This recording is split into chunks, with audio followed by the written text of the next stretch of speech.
Hello again, everyone. Mark Ritchie with Virginia Writer Magazine, and today we're going to be heading west on Virginia 250 towards McDowell over Shaw's Ridge and Bullpasture Mountain. This is a pretty straight uphill climb for Shaw's Ridge, and Bullpasture Mountain's got some of the most intense twisties in this short path going over the hill. So I'm just going to let some cars get ahead of me. It is an adventure sport as we speak, so we can get a clear lane. And thanks for riding along with us. I hope you enjoy the views.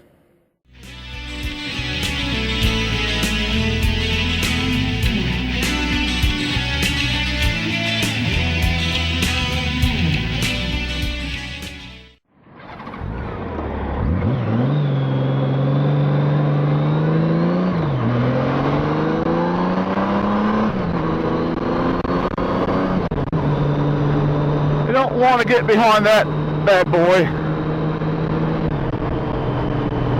It's like somebody dumped something on the road.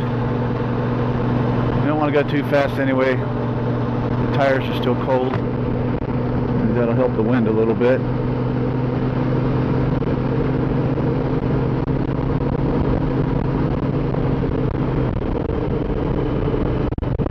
Wish I knew what that was in the road. Shouldn't be there.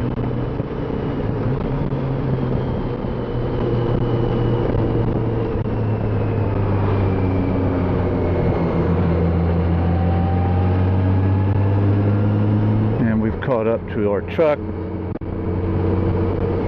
A small trade-off for not getting stuck behind the tractor trailer.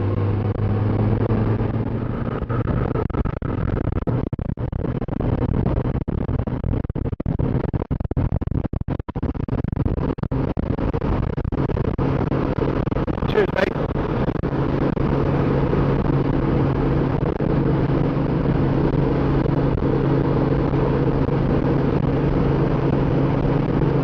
I don't know if you've noticed, but there's no speed limit signs.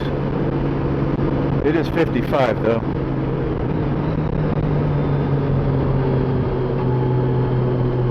And this is just back and forth, back and forth. This is what I love about a Goldwing. There's just no effort at all to flip it from one side to the other.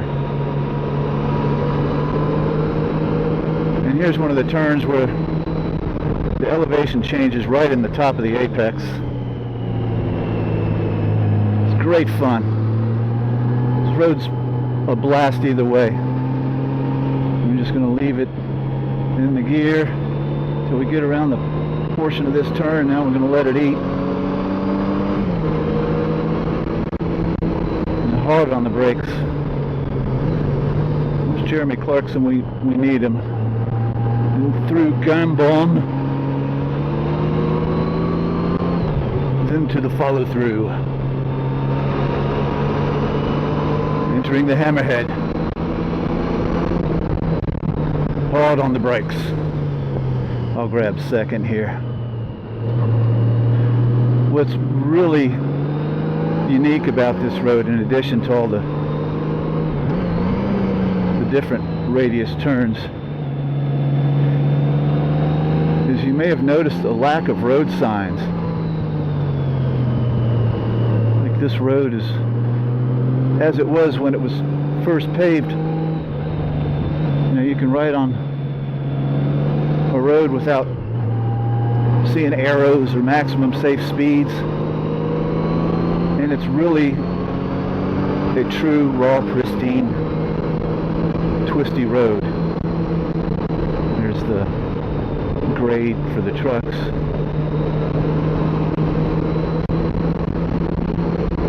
So there's a couple arrows here, and that just helps people at night when it's foggy. But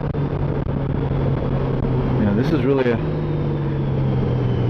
second gear turn for a lot of folks.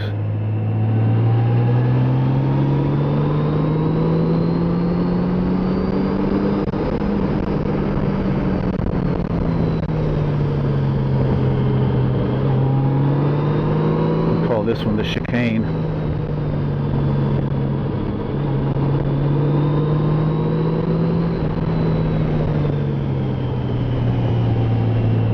Turning Still turning,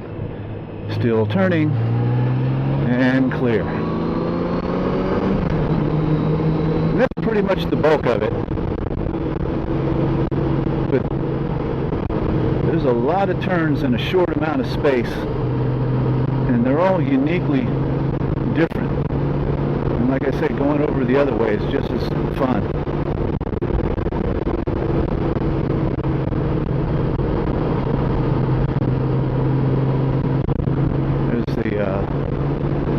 We just passed the McDowell Civil War Battlefield area. They've got a little walking trail with displays on it. Should anyone feel like doing a little hike with their ride. It's always nice to get a clear lane on these mountain passes. This road gets a lot of trucks, but there's plenty of places to pull over and allow yourself a little window of space between you and the traffic ahead. You know, I didn't look at the speedometer the whole time. This one of the disadvantages, I suppose, of riding a big, heavy touring bike is that you don't feel like you're going as fast as you really are sometimes. But we're descending into the little town of McDowell.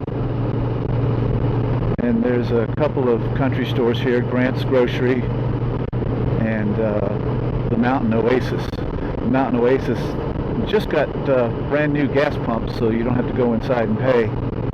But you might want to, because they usually have some fresh baked goods like Cinnabons and fresh bread, farm fresh eggs.